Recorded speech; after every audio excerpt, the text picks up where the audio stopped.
The Cartoonist, a short story about art and war by A.C. Jameson. Dictators are a scourge on this world. They steal from their own people. They imprison anyone who dares to speak out. They kill to protect their grip on power, no matter how fragile and undeserved. They only have one redeeming feature in my book. As a professional political cartoonist, I have to thank the despots of the world for looking kinda funny. Gaddafi had his dodgy plastic surgery and spangly military garb. Al-Assad is a chinless wonder. And Kim's barber must be a very brave man with a great sense of humour. My past clients have included the New York Times and the Washington Post. Usually a news outlet will send me a brief, along with some connected articles about the story, to make sure I'm all caught up on the context. If I'm lucky, I also get an advance fee, along with the promise of a bonus for completing early. I work best in short bursts. Most days I'm able to email my first draft within a couple of hours. From there, there's usually some back and forth with editorial feedback. Please make Trump's hands smaller. Please make his hair bigger. That sort of thing. If they're happy, they send over the rest of my fee. Then my work is published and viewed by millions the very next morning. Or, in the era of online news, within the hour. Newspapers aren't supposed to sway opinion, they're supposed to deal in dry facts. When you think about it, they've got no business publishing caricatures at all. I certainly don't think about it. If I did think too much about the nature of my job, the pencil would stay in its pot. I've never much liked the job title of cartoonist. Cartoonists die at the age of 43 after a fast food-related heart attack. I much prefer to tell people I'm an artist. Artists are supposed to sway opinion. They're also supposed to die poor and misunderstood. In that regard, I'm well on my way. One morning, I was having some trouble with The Guardian. I'd sent off my latest sketch to the submissions team, and the whole concept had kind of flown over their shiny heads. It was a drawing of Prince Andrew in a meeting with some TV network execs, unsuccessfully pitching his idea for Love Island, Junior Edition. They said the whole premise was clumsy and insensitive, not to mention a bit outdated. I was given until 8 a.m. the following morning to submit a total redraft. After checking that my advance fee was non-refundable, I politely declined. Never let a good piece of work go to waste. If The Guardian didn't want my scathing takedown of Prince Andrew, the internet surely would. I scanned the picture and posted it on Reddit. As I expected, it brought the house down. 35 upvotes. I took a screenshot of the positive comments. Then I opened up my email once more, preparing to draft an I told you so message to The Guardian. In my inbox was an email from a sender I didn't recognise. The address ended in gov.uk. The subject read, "For the urgent attention of Caitlin Mohan." I clicked on the email. On the header, a large government seal with an eagle and crossed swords filled my screen. Underneath the seal were the words Ministry of Defence. The email began as follows: Dear Miss/Ms/Mrs. Mohan, you are being contacted today by His Majesty's Government with an urgent request for your artistic skills. Here is a brief overview of the paid assignment for which your services are being sought. Please note that due to the sensitive nature of the work, any further details cannot be disclosed at this time. If you accept, you will be commissioned to produce a series of artistic works with the aim of promoting the UK's values overseas. Your valuable input will be helping to safeguard the security and interests of the United Kingdom and her territories. If your work is completed on time and to a high standard, there will be opportunities for further paid assignments in future. From there, the email waffled on about how best to get in touch. It ended as follows: I look forward to receiving your prompt reply, Officer Noel Cranes, Civilian Liaison Specialist, MOD, Communications Department. It's not every day you get a personal call to serve. I grew up watching spy films with my dad, so all that for your eyes only stuff hooked me in pretty easily, if I'm honest. And if anyone could afford to pay out a decent commission, it would be His Majesty's government. I wondered if I should pull my Prince Andrew picture from the internet before it cost me the job. For my first meeting with Officer Noel Cranes, I was told to report to RAF Swinnerton at 0900 hours. This was my first time setting foot on a military base. You expect to be grilled by the guards on your way in. All I had to do was flash my passport at the kid in the glass booth and tell him that Officer Cranes was expecting me, and the barrier was lifted. I've had more hassle taking out books at the library. I was escorted across the parade ground to a squat building. Cranes was waiting for me in a drafty office on the ground floor. His full cheeks gave him the look of a rosy, well-fed estate agent. He was wearing a blue shirt with epaulets and pressed trousers. I caught myself before I saluted. Cranes's wooden chair scraped across the floor as he stood up. He said, "Good morning, Miss Mohan. Thank you for coming here today." He told me to take a seat in front of his desk. On the desk was an open file with dozens of photocopied cartoons, all of them mine. I tried to read the notes he had scribbled in the margins next to each one. Cranes closed the file and put his elbows on the desktop. Then the grilling started. Cranes asked me where I went to school, where my parents were born, which political organisations I was affiliated with in art college. There was barely a beat of silence between my answer and the next question. I left RAF Swinnerton 2.5 hours later with a clammy throat and instructions to return the next day. I had learnt nothing new about the assignment, whereas Cranes had the whole dossier on me. The second meeting was the same. I mean, exactly the same. Cranes asked me once again where I went to school, where my parents were born, which political organisations I was affiliated with in art college. The same questions, in the exact same order. He sounded demented. After about an hour of uncomfortable déjà vu, I asked Cranes what the crack was. All he said was, "I'm checking for inconsistencies. Now tell me again, have you ever sent money to, or received money from, any designated terror organisations?" After yet another session of memory games with Officer Cranes, he told me I would be proceeding to the next stage of my recruitment. He asked me, "If you were to accept the assignment, would you be willing to live here on base for the duration?" I said, "That depends. How long is the assignment?" Cranes crossed his arms and leaned back as he replied, "I can't tell you." I shrugged and said, "Then I can't tell you." Cranes rubbed his neck.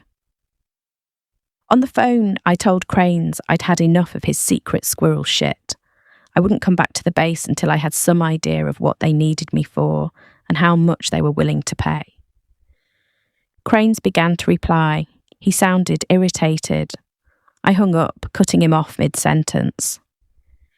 If this was my dishonourable discharge, then so be it. About 40 minutes later, an email from Cranes dropped into my inbox. After a curt introduction, it read as follows. As requested, here are some further details about the assignment for which you are being screened. Please note that I can share no further information with you at this stage. Doing so would contravene the National Security Act 2023, commencing 15th March.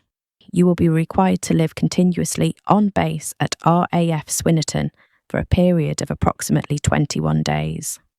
You will be commissioned to draft artworks that promote the UK's interests and values as part of preparations for an upcoming military operation.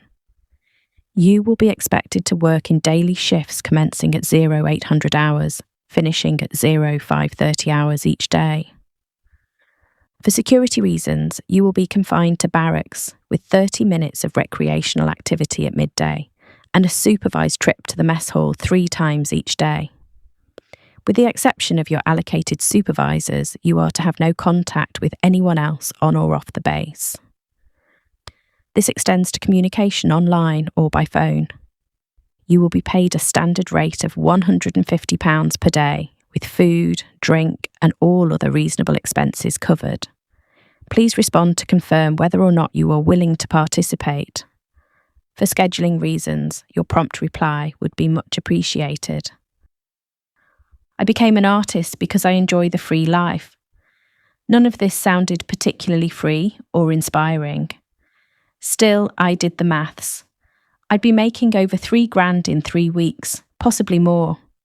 And being holed up in isolation didn't sound all that different to my current lifestyle.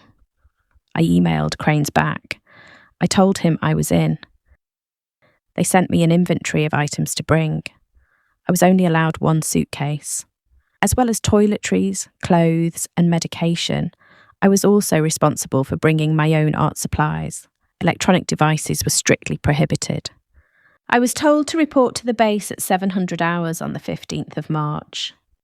There, Cranes handed me a copy of the Official Secrets Act. A couple of military lawyer bods watched on from the corner as I read through and signed my name at the end. Then Cranes led me around the perimeter of the parade ground to a smaller building tucked away in the far corner of the base. It was just as drafty as his office. We went up to the 2nd floor and along a dark corridor until we reached a tiny dorm room. It contained only a desk, a chair, and a single bed with a metal frame. Crane said this would be my home for the next few weeks. I was told to drop my stuff, then report to a briefing room on the ground floor by 0800. At 4 minutes past 8, I entered the briefing room. It looked just like any school classroom if the furniture hadn't been updated since the 70s. With over 20 desks to choose from, I took a seat on the 3rd row. Cranes was in the corner, fiddling with a projector. Eventually, he pressed the right button and a blurry map of North Africa appeared on screen. A sliver of coast was outlined in red, with the word Chrysenia printed across it. One of those tiny countries that you've heard of, but would struggle to find on your own. In Cranes' hand was a booklet, several pages thick. I could read the cover between his hairy fingers. There was an MOD seal across the top, with the title in block letters. UK Government Use Only. Overview of Chrysenian History. 1974 to present day. Crane stood straight, half illuminated by the projector. He said, "We'll start with a general overview, then we'll discuss your assignment in more detail. Please save any questions you have until the end." I couldn't help myself. I said, "Now do pay attention, 007. Cranes paused and looked at me. He snapped, "What?" I waved my hand and said, "Nothing. Carry on." Cranes began reading from the book without much flair. He muttered quickly, with his chin tucked into his chest. In 1974, the North African country of Chrysenia was in turmoil. The long-time ruler, King Buzar, had allowed corruption to run the country's finances into the ground. The following year, poor harvests in the country's southwestern agricultural belt put Chrysenia on the brink of famine. With almost no diplomatic ties to the international community, King Buzar was unable to secure food relief for the population. Protests began on university campuses and in rural areas, quickly spreading across the country. Many activists called for the king to step down. A failed military coup in the September of 1975 led to a purge of over 100 high-ranking military officials by the Garde Royale, an event that became known as the Indigo Massacre due to the Guards' distinctive purple headdress. That winter, with the capital city of Nouveau Lyon paralysed by a general strike, King Buzar ordered the Garde Royale to reclaim control of the city. Clashes between the Garde Royale and city workers soon turned deadly, sparking a full-blown revolution. Cranes leaned over to the computer and clicked the mouse. The slide changed to a grainy picture of a young man with olive skin and a big smile, wearing a snazzy red military jacket. His face looked slightly familiar. Cranes continued speaking. On March 15th, 1976, a breakaway group of the Garde Royale, headed by 37-year-old Lieutenant Axel Halimi, conspired to open the gates of the Imperial Palace in the early hours of the morning. Doing so allowed the rebels to quickly swarm the courtyard and upper ramparts of the palace.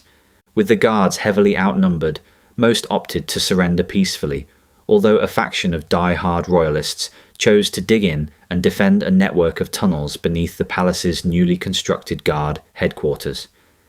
There they sheltered the royal family, along with several cabinet ministers still loyal to the monarchy. The resulting siege only ended 2 months later when King Buzar offered to surrender in exchange for his family's safe passage abroad. After being forced to renounce his royal status, he and his ministers were placed on trial and imprisoned in Lovel Rouge, the former royal prison keep that was now in the hands of revolutionary forces. For his actions on March 15th, the newly created provisional government presented Lieutenant Halimi with the first ever Espoir Grandissant, Rising Hope, an award that recognised his dedication to the revolutionary cause. He switched his indigo beret for a plain green cloth one and was promoted to Brigadier General in the Crissinian Revolutionary Guards Corps. The provisional government was ostensibly created to oversee Crissinia's transition from monarchy rule to a democratic republic. However, internal party feuds and a constitutional crisis led to an extended government shutdown in the winter of 1978, overseen by a lame duck president who held little actual power. Meanwhile, Brigadier General Halimi had maintained a high public profile. Seen by many in Crissinia as a revolutionary hero, he exploited his newfound fame by forming the Espoir Grandissant Party, a left-wing opposition group that challenged the status quo of the mainstream parties. As the government shutdown continued into the spring of 1979, Espoir Grandissant's membership swelled. Unbeknownst to state security services, Halimi and his top party members were secretly stockpiling ex-guard weapons that had been in black market circulation since the revolution. When the Al-Khatib oil refinery, a key economic lifeline for Crissinia, was partially damaged by a suicide bombing in August 1979, Halimi took the opportunity to launch a coup. He declared the current ruling party unfit for purpose and led an armed procession of Espoir Grandissant members and ex-guard officers into the newly constructed Senate. There they demanded that the acting president dissolve the government and step down with immediate effect. Cranes changed the slide again. Another picture of Halimi, this time standing at a lectern in a suit and tie. He looked less fresh-faced than before. His eyes seemed much more dangerous. Within days, Halimi was sworn in as the new president. His first steps were to activate emergency powers, suspending all elections indefinitely and allowing him to create a series of new anti-dissidence laws. After consolidating his power, Halimi embarked on a period of radical economic reform. He lowered trade tariffs and hired nearly 5,000 civil engineers and unskilled labourers to dig the Al-Khatib Canal, a network of waterways that expanded access to the Mediterranean Sea. Despite numerous delays and worker fatalities, the canal was opened in 1983. Within 2 months, it was used by over 150 ships per day. The next picture was of Halimi on the steps of the White House, shaking hands with Ronald Reagan. Next to them, Nancy smiling and waving at reporters. Throughout the 1980s, President Halimi maintained a friendly relationship with Western countries, supplying them with cheap oil and unrestricted access to the Al-Khatib Canal.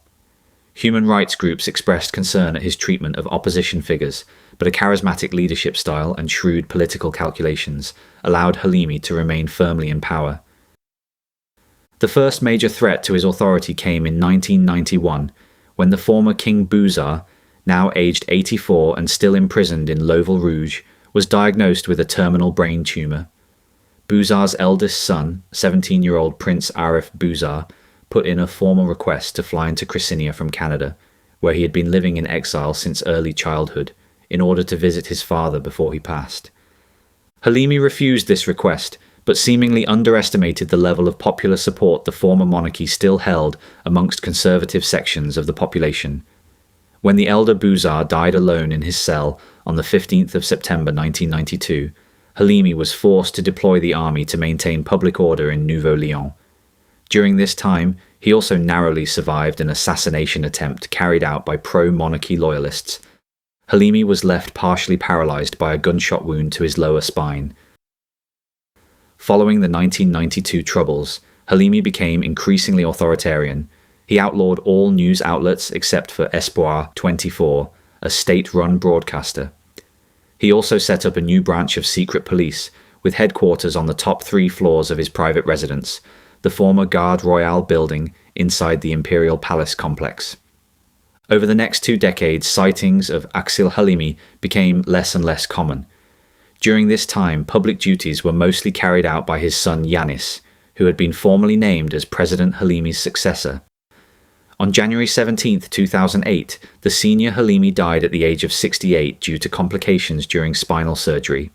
3 days later, 47-year-old Yanis Halimi was sworn in as president, a position he continues to hold today. Crane has changed the slide once again. The same lectern as before. The man standing behind shared Halimi's strong features, but he was younger and shorter, with a squashed frame and bemused expression. This man I knew. Yanis Halimi was far from a major player on the world stage, but CNN ran a special report on him at the time of his inauguration. I vaguely recalled watching it in the hotel bath when I was interrailing as a student.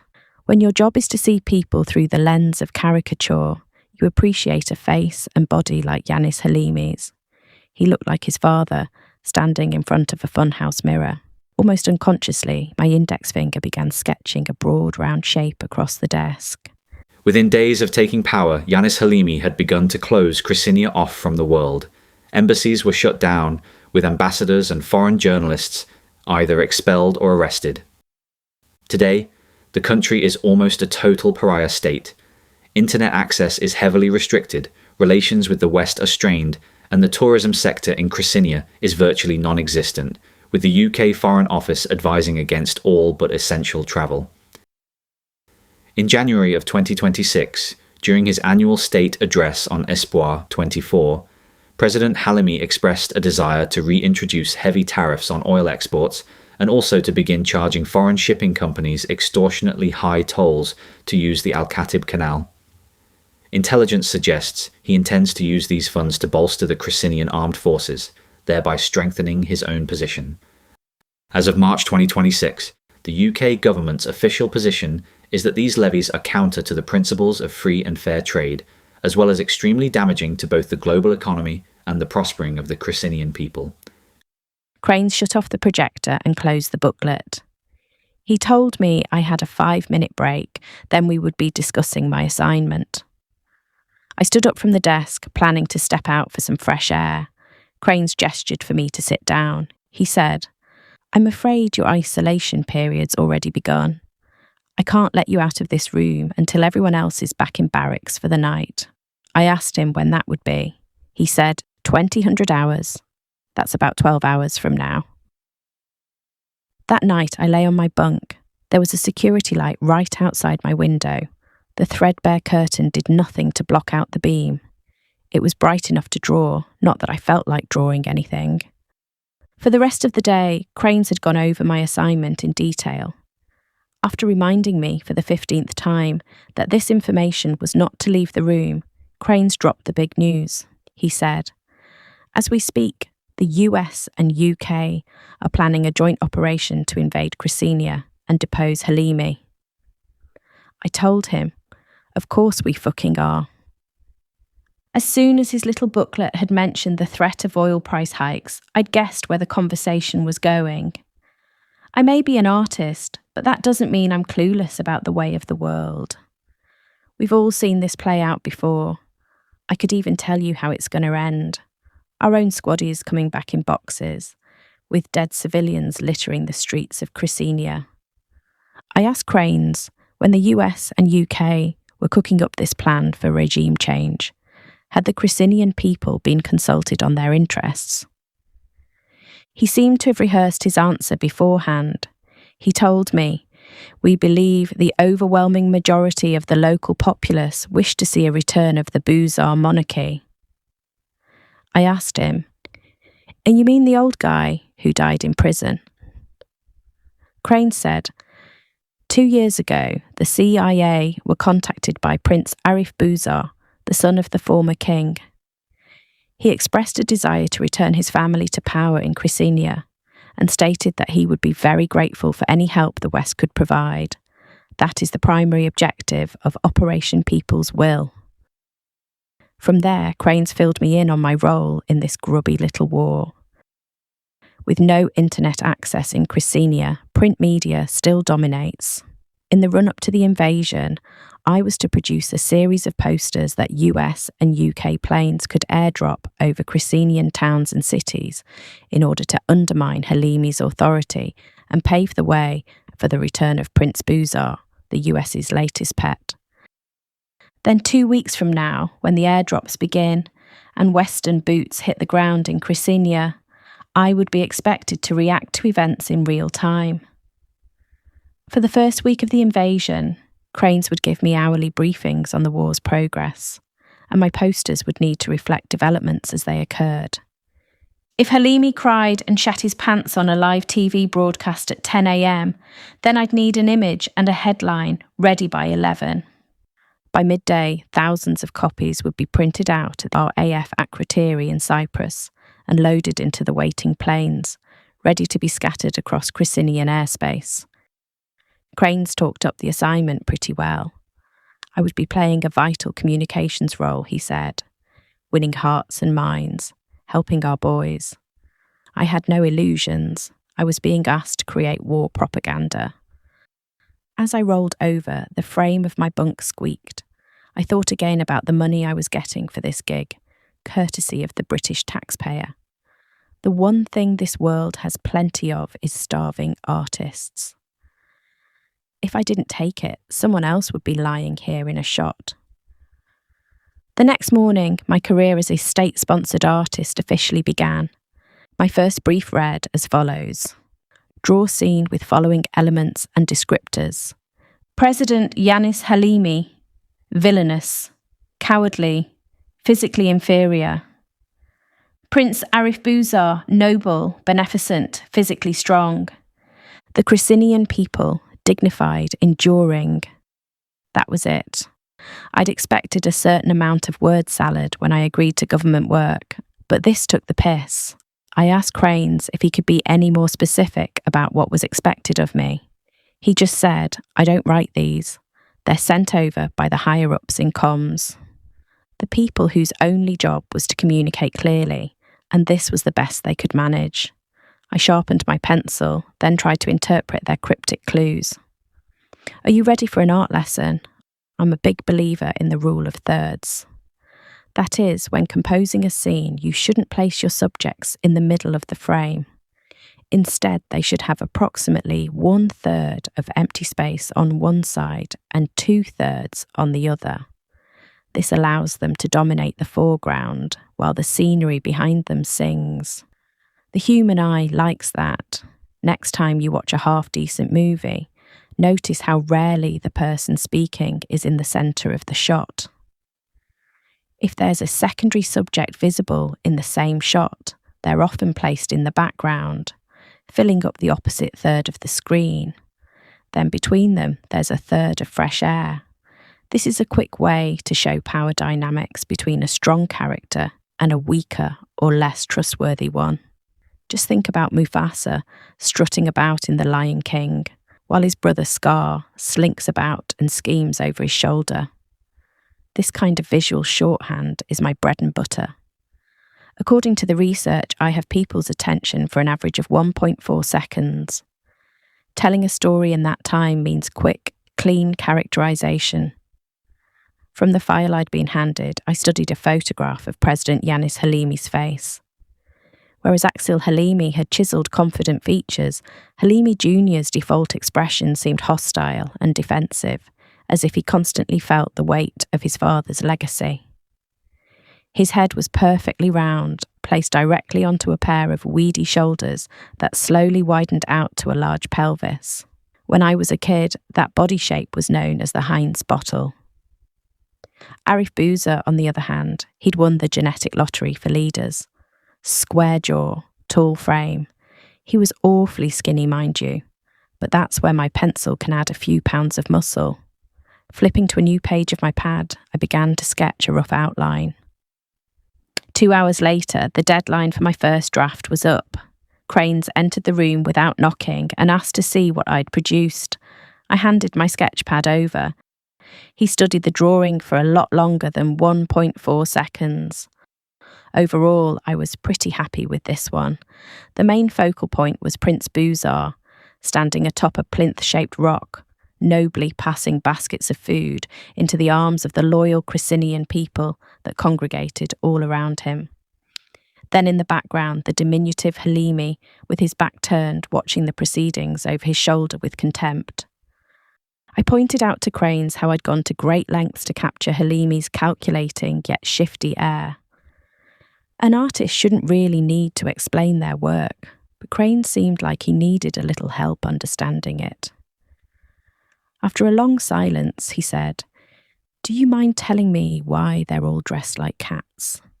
"They're supposed to be lions. It's a callback to the Lion King," I told him. Cranes looked over the sketchbook at me.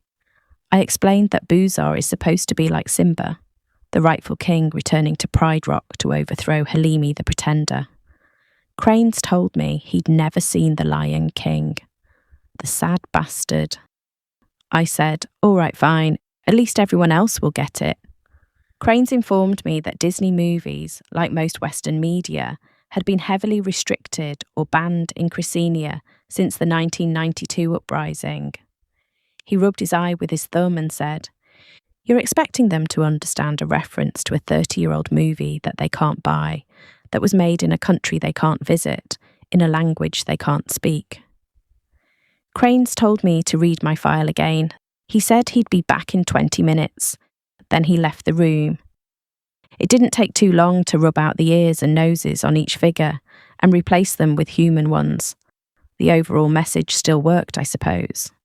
When Cranes returned to my dorm, he snatched the pad off me and ran downstairs to scan it onto his computer.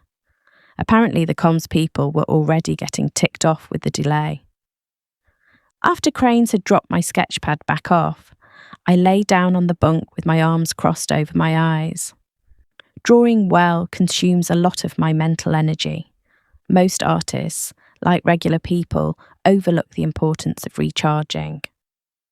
The cheap alarm clock next to my bunk chirped at 1 p.m, or 1300 hours as they like to say here. Time for lunch. I had to wait some minutes for one of the teenage ACs to come and escort me to the mess hall. He shadowed me closely as I picked out a bad sandwich from the leftovers at the counter. When I sat alone at a long fold-out table, I stuck out a hand, gesturing for him to sit on the plastic chair opposite. I said, "It'd be nice to speak to someone who isn't here to boss me around." He shook his head and replied, "I'm not supposed to socialise with you, ma'am. Strict orders." I said, "Well, at least tell me your name." After a pause, he mumbled, "Lance Corporal Newey." I held out my hand and said, "Nice to meet you, Newey." He nodded and stared up at the clock on the wall.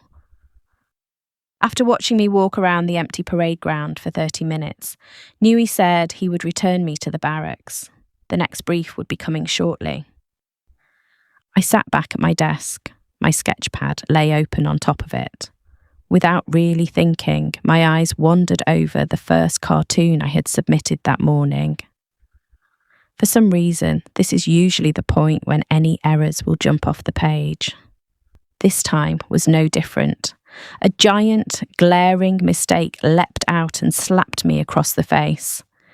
During the redraft, in my rush to turn the cat people back into regular people, I had forgotten to redraw Arif Buzar properly. As the returning prince stood magnanimously above the Cressinian people, ready to reign gloriously and restore his lineage, a fuzzy feline tail dangled down between his legs, curling neatly at the end. The first stage is always denial. I held the paper at arm's length, telling myself it wasn't obvious. Maybe it just looked like an odd squiggly rock in the background. Not a chance. Once you noticed it, your eye was drawn to the tail. Everyone else looked normal. Buzar looked like he'd come straight from a furry convention. A short time later, Cranes entered the room with my next brief. I'd already made up my mind to tell him. I held the cartoon up and tapped the tail with my pencil. Cranes pressed his thumb into his eye and sighed. I asked him, "Is this a big problem?" Cranes said yes. He'd emailed the scan over to Cyprus hours ago. By now they would have already started printing out a run of 20,000 copies, ready for stage 1 of Operation People's Will. He would have to email his CO and see if a reprint would be possible.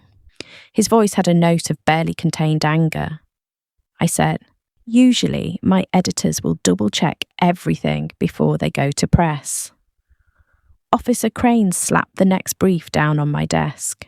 He crossed the room and yanked the flimsy wooden door open. As he left the room, he said, "No fucking cats this time." Over the next couple of weeks, I had to submit over 30 cartoons, each one aimed at a different demographic within Cressinian society. I drew Halimi as a power-crazed tyrant seizing crops from the hard-working farmers. I drew Halimi as a power-crazed tyrant seizing pension funds from the white-collar workers. I drew Halimi as a power-crazed tyrant seizing young sons from desperate mothers to form his army of conscripts. Once I had a stock template mapped out, I no longer had to draw each one from scratch. I could shave a couple of hours of work down to just 20 minutes. All I had to do was rub out and replace the contents of Halimi's thieving hands. For example, an eave of corn, or a bag of money, or a squalling child. Then redraw the person he was stealing from to suit the context. Usually I would then spend the rest of my allotted time sitting on my bunk, trying to bounce my eraser off the wall and catch it. The highlight of each day were the trips to the mess hall. Lance Corporal Newey still had his orders not to talk to me, but that didn't stop me chattering away to him. At first it was like a game. I would tell daft jokes my dad had passed on to me, trying to make Newey crack a smile. My God, he had a good poker face. If the RAF doesn't work out for him, he'd do well standing guard outside Buckingham Palace. No tourist would ever break Lance Corporal Newey. As the days went by, Newey became a kind of silent therapist. I'd tell him about my art career, where I hoped to be 5 years from now, and where I dreamt of being 5 years ago. It was like having my very own Wilson. Outside of my briefs, I wasn't told much about the wider invasion plans. I could tell things were ramping up, though. Cranes's visits had never been lengthy, but he seemed to be more and more hurried every time he swung by with a new brief. From my tiny window, I could also see cargo planes leaving the base several times a day. On the 31st of March, Cranes came to my dorm as usual. He told me the invasion would begin tomorrow. This was our last day of prep work. From tomorrow, I would be tasked with shaping the narrative as it unfolded. The briefs would be coming in intervals of minutes, not hours. This time, Cranes carried a printout of an email. He told me he'd received it from his bosses in comms after he sent over my last batch of cartoons. He placed it on the desk next to my sketch pad. It read, "More originality, please. Stop reusing the same picture over and over." "They've got a bloody cheek," I said. "I'd like to see them come up with that many fresh concepts on the spot." Crane said, "I thought the same, actually. You've been getting money for old rope these past 2 weeks. Everyone's a critic. As an artist, you learn whose opinion to respect. A dullard like Crane's didn't make the cut. And besides, if it ain't broke, don't fix it. Everyone knows that's the first rule of art." Cranes handed me today's brief. This one was a bit more specific than the previous ones, even if it was written in the same staccato style that I'd had to get used to. "Draw a 4-size flyer for mass distribution.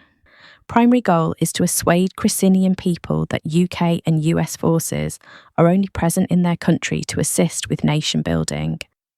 Emphasise their good relationship with Prince Buzar. Until now, most of my work had been focused on undermining Halimi. The truth didn't require too much stretching. After all, he is a controlling, thieving psycho. This was a lie too far, though. I handed the brief back to Cranes and told him, I can't draw this one. He asked me why not. I said, because it's bullshit. We're not going there to help. I know it. You know it. The Cressinians will definitely know it. Cranes closed his eyes and rolled his neck as he said, You're free to leave this assignment any time. Get drawing or get packing.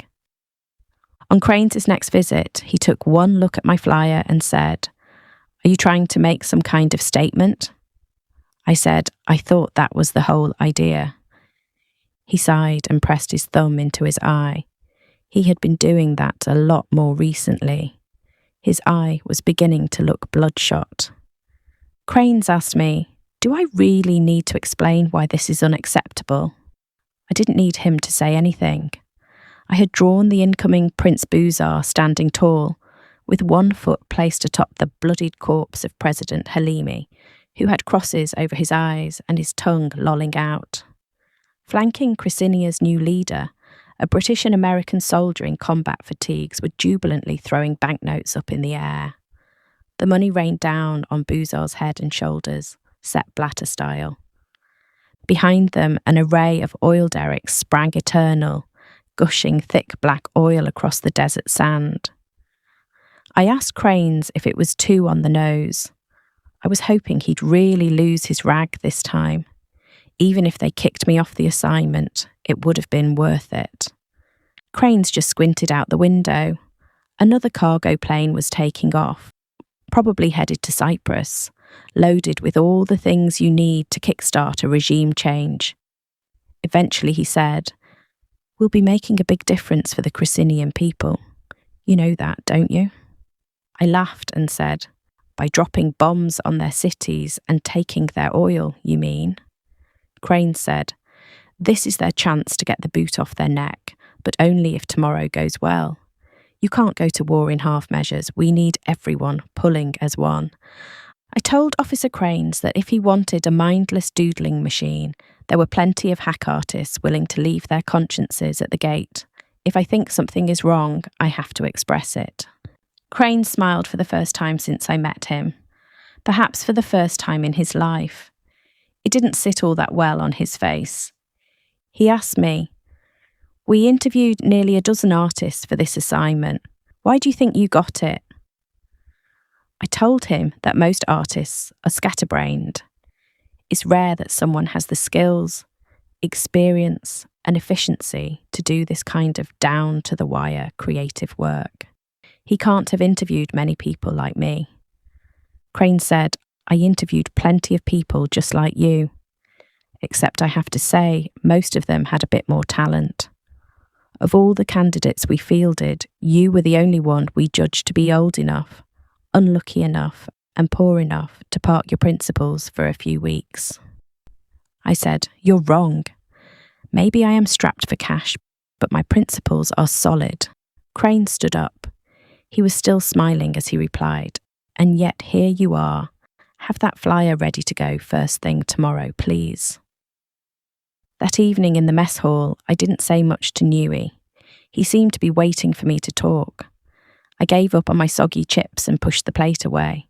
Then I asked him, "Are you going to be involved in this invasion malarkey tomorrow then?" Newey made eye contact with me. He said, "I'm flying out to Cyprus tonight on a support role." I said, "Lance Corporal Newey, going to war. Do your parents know?" He said, "They know I'm going somewhere. Yeah. They think it's just for training, though." Newey escorted me back to my dorm. He said that from tomorrow, another AC would be taking his place. When we got to the door of my room, I had an idea. I turned and asked Newey, "Do you have your phone with you?" He said yes. I told him I needed to borrow it. He hesitated. He knew my isolation rules as well as I did. I said, "Please, Newey, I never told you this, but my son is in the RAF as well. He's based down in Bryce Norton. I think he's getting sent to Cressinia too. I want to send him one last message before he goes." Newey shook his head. He looked anxious. I said, "Look, I know about the invasion. My son knows about the invasion. He's going to be fighting in it. We're not breaking any confidentiality rules here. If you could speak to your mum one last time before tomorrow, wouldn't you?" Newey glanced down the corridor. Then he reached into the pocket of his neatly ironed trousers and handed me his iPhone. He said, "Just be quick, please." My sweet, gullible Newey. I thanked him and slipped into my dorm, shutting the door quickly Then I ran to my sketch pad and began taking pictures. 2 minutes later, I opened the door again to Newey, still standing in the corridor. He snatched his phone back before I could offer it. Asking him to break the rules on the eve of his first deployment clearly hadn't done much for his anxiety levels. He took off down the corridor. I shouted after him, "Thanks, Newey, and good luck tomorrow." We all know what happened next. The 1st of April 2026 came to be known as the Second Bay of Pigs, one of the largest military fiascos endured by Western forces in modern history. To help me keep up to speed once the invasion was underway, I was allowed a small flat-screen TV in my dorm, with all channels locked except for BBC News. On their approach to Nouveau-Lyon, the first wave of US and UK bomber planes encountered a solid wall of anti-aircraft fire and ground-to-air missiles. Over a dozen planes were shot down on the first bombing run. The second bombing run was hastily scrubbed. This meant their key targets, various government buildings and military headquarters, were left largely intact. Meanwhile, a large amphibious force had been tasked with securing Cressinia's ports and the entrance to the Al-Khatib Canal. With stealth on their side, they were expecting minimal resistance as they cut through Cressinian waters. They didn't have it any easier than the flyboys. After enduring heavy casualties from Cressinian gunships, they were forced to scatter and run aground on beaches all along the coast. By the time a rescue operation had been launched, Halimi's forces had captured at least 30 coalition troops, with many more missing or killed. For the first few hours of the invasion, I stood in the middle of the carpet in my dorm, watching all of this happen live. That I told you so feeling was swelling up in my lower gut, where it mingled with all the horror and anxiety that the rest of the world was probably going through. I didn't know yet that I was going to get blamed for this shit show. On the 2nd of April, President Halimi made his first public address of the war. During a 30-minute tirade on Espoir 24, broadcast from an undisclosed location, Halimi confirmed what US intelligence already suspected. He'd been tipped off about the attack in advance. He didn't say how, but he didn't need to. Subsequent investigations from the Pentagon revealed that a series of cartoons had been posted anonymously on Reddit the day before the invasion, along with the caption, "My new boss says I'm not very talented. Who disagrees?" These cartoons were all clearly drawn with the goal of undermining the Halimi regime. The most explicit one, which depicted Halimi as a dead body, and Arif Bouzar celebrating with Western forces, had generated a fair amount of discussion in the comments thread. It's believed that the counterintelligence wing of Halimi's secret police, whose job is to monitor internet traffic for any mention of the regime, must have flagged this chatter immediately and escalated it. From there, the Cressinian top brass seemed to have pooled their intelligence, including the tracking of US and UK troop movements, and correctly guessed that an attack was imminent. When the invasion began in the early hours of the next morning, all sections of the Cressinian military were on high alert. What was supposed to be a surprise decapitation of the country's leadership became a protracted firefight. As Cressinian forces repelled the invasion, Halimi put the country's civilians into curfew. He announced that any unauthorised gatherings would be dispersed with deadly force if necessary. The uprising didn't just fizzle out, the spark was never lit. It didn't take the Pentagon long to track down the source of the leak and inform their British counterparts. By the evening of the invasion's third day, I was in a holding cell. Over in Cyprus, Lance Corporal Newey was also arrested by military police. The photos had been uploaded via his phone's IP address. During my initial questioning and the very public trial that followed, the big question that came up was why? Why did I decide to sabotage Operation People's Will? The media claimed that I was your typical bleeding heart lovey who hated all forms of Western imperialism. Maybe they had a point. That didn't mean I wanted to see our troops get killed, though. Online, some conspiracy theorists went further. They dug into my past and declared me to be a double agent, secretly working for the Cricinian intelligence services. If you scroll a little further down those message boards, I'm also a bitch, a slut, and a devil worshipper who partied with Epstein. Hatred is the human imagination's most potent fuel. In prison, I had plenty of time to think about the why of it all myself. Even though the charges for treason were eventually dropped, I was still convicted of assisting a foreign intelligence service. With millions of Brits and Americans calling for my head, the judge decided to impose the maximum sentence. For my own safety, most of my jail term was served in isolation. On the day of my release, I wanted to turn around and run straight back to my cell. Even now, calls of Judas follow me down every street and into every shop. That seems a little disproportionate.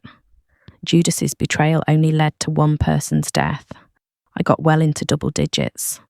As a rule, I don't leave the house without a good reason, and never without a hat and sunglasses. I usually have to change my phone number and email address every couple of weeks. Occasionally, a journalist will manage to get through and ask me why I really did post those pictures on social media. It's still hard to say. On the night before the invasion, when Cranes rinsed me and my art career, every word he said was completely true. I just didn't know my failures were so obvious to the outside observer. A little validation goes a long way when you're depressed, even if it comes in the form of upvotes from strangers. Officer Cranes' career isn't doing much better these days. As the one who brought me into Operation People's Will, the book stopped with him. After multiple hearings, he was busted down and transferred to some piddling little department in the backwaters of Whitehall. Sometimes I think about sending him and Newey some money by way of apology. That's the one thing I have no shortage of now. Becoming the most hated woman in Britain may take a toll on your social life, but it sends your art career stratospheric. Every dipshit middle-class student with a misplaced sense of rebellion wants a Caitlin Mohan poster on their wall. Last month, Sotheby's auctioned off a stack of my old sketch pads, including the one I had used to draw my cartoons on the base. The bid was won by some Austrian tycoon called Oscar Seidel. Never mind the fact that Seidel can trace his roots back to nobility and his fortune to diamond mining. He fancies himself the next Che Guevara. As part of the sale agreement, I had to head down to London and pose for photos with Seidel and the sketch pads. With families of the fallen soldiers protesting outside the auction house, security for the event was doubled. When I entered the hall, Seidel grabbed my shoulders and squeezed me. It's no wonder this guy was fond of caricatures. He pretty much was one, right down to the coiffed hair and skin-tight blazer. And as for his facial features, let's just say the Habsburg gene is alive and well in Europe. After the press had taken their photos and cleared off, a waiter came around, handing out champagne flutes. Seidel was beaming as he flipped through the pages of my books. He was trying to decide whether to hang them up privately in his London residence or display them publicly in his gallery back in Vienna. It could be a whole new exhibition, he said. He was even considering making the admission free. Something for the people. I was asked for my thoughts. I gulped my champagne and said, burn them all. The whole fucking lot.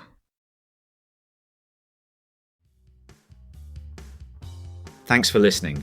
If you enjoyed this short story, my debut novel, The Pittsburgh Connection, a novel about rock and roll, hope and struggling, is available now as an ebook for just $2.99. Link in the description below. Subscribe for more stories coming soon.